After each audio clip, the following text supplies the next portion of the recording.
আসসালামু আলাইকুম। আজকে আমি পরোটা বানাবো।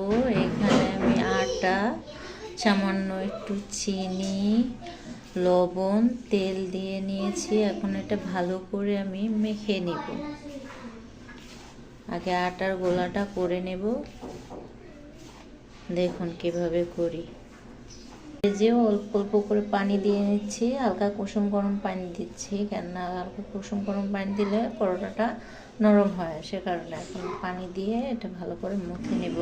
এই দেখুন আটার খামিটা কত সুন্দর হয়েছে। ভালো করে এটা মেখে নিতে হয়, মুখে নিতে হয়, তাহলে খুব সুন্দর হয়। দেখুন এখন এটা গোলা করে নেব আমি। এই দেখুন গোলা করে নিয়েছি। এই যে এখন এগুলো আমি বেলে নেব। দেখুন বেলে নিলাম। এখন এটাতে তেল দিচ্ছি। তেল দিয়ে এই যে ভাজ করে নেব।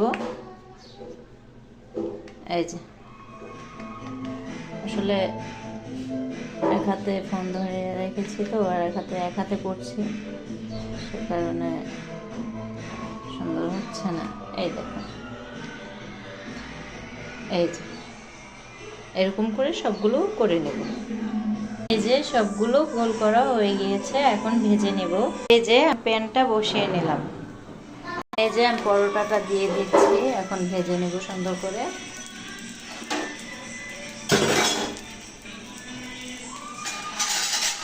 তেল ছাড়া আগে এভাবে ভেজে নিতে হবে। এক পাশ ভাজা হয়ে গেছে, এখন আরেক পাশ ভাজতেছি। ওটা ভাজা হলে তারপর তেল দিয়ে দেব। এই যে তেল দিয়ে ফেলছি, এখন এটা ভালো করে ভেজে নেব।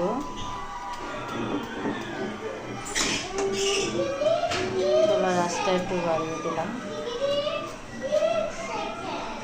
ফুলে উঠেছে। একটু বেশি লাল হয়ে গেছে। দেখুন ভাজা হয়ে গেছে আমার এটা। এই যে কিভাবে আরেকটা ভেজে নিচ্ছি।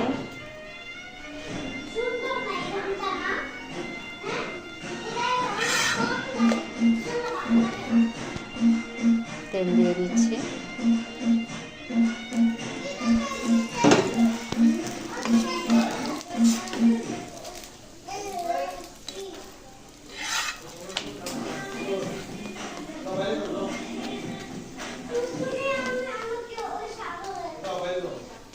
ভাজা হয়ে গেছে। এভাবে পরোটা বানালে পরোটাটা খুবই মজা হয়, নরম হয়, খেতেও ভালো লাগে।